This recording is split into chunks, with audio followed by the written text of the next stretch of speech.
Manny Bojorquez joins us now from Victoria, Texas. Manny, we saw in your story 30 inches of rain, and this is an area that's surrounded by rivers. How are people preparing for that? Well, the best thing that they could do at this point is simply to get out of town. We encountered a couple that they planned to ride out the storm, but just today, just around noon or so, they decided it's time to get out. And the reason why was that specific number of possibly 30 inches of rain. They're in a low-lying area which has flooded before, and they just did not want to risk it. That's the story that officials want to hear. And you heard that official say, this really is the worst case scenario for this area. And this is a perfect example that the threat of this hurricane is not just a storm surge along the coast and the high winds, which we're starting to get more and more of here in Victoria, but also the flooding that is to come, not just on the onset, but in the days that this storm is expected to stall in areas like this. Feet of rain, not inches. We're talking feet of rain. Life-threatening is the word we hear over and over. Officials can prepare, but they can only do so much after telling people to get out. During the hurricane, they won't be able to go in there and try to rescue people if they do get a call for help, because they don't want to risk themselves either, and there are areas that they may not be able to get to. So the hour of getting out of here, I think, has passed at this point. People need to hunker down, but the situation out here in Victoria just continues to worsen. Before it was just bands of rain, bands of wind. Now it's starting to become much more steady. Harvey is being compared to Hurricane Ike, which struck nearby in 2008, and that's a storm that killed over 100 people, inflicted more than $25 billion in damage. What precautions are state officials taking this time to try and make those numbers much smaller this time? Well, one of the things they did, the governor, before the storm even hit, in fact, days before it hit, is declaring a state of emergency in 30 counties.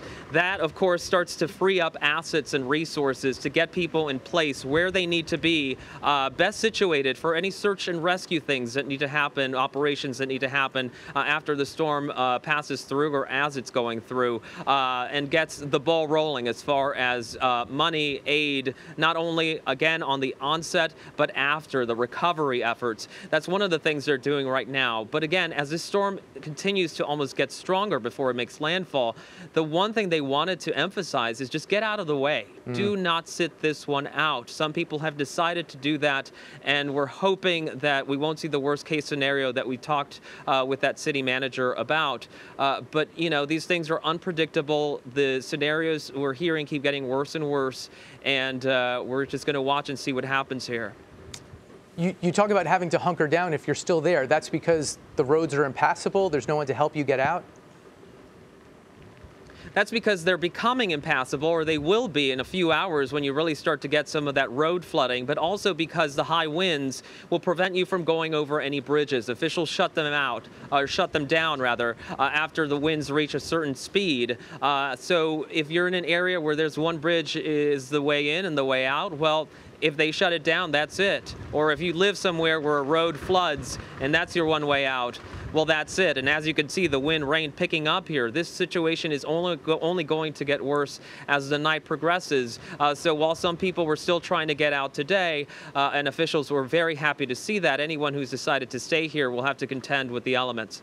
Okay, last thing, we've been seeing pictures of people prepare, do their best to minimize the damage, but we're talking 30 inches of rain. Do we know what that cleanup effort is going to look like and what people are doing to prepare for it? Well, you know, you can board up and sandbag as much as you want, but 30 inches of rain, if it hits your home or business, it's probably going to get in. So what the city manager told us today is they're not only planning for their response to the actual storm, but also trying to look ahead to see what they can do to get people help, to get people back on their feet if their homes are lost. But at this point, the priority is lives. Lives, lives, lives. They want people to get out of harm's way.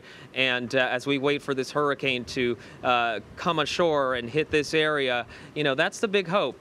People at the hotel where we're at right now, they've decided to come here to higher ground, and you almost get a sense of community, people rallying around each other, asking each other how they're doing.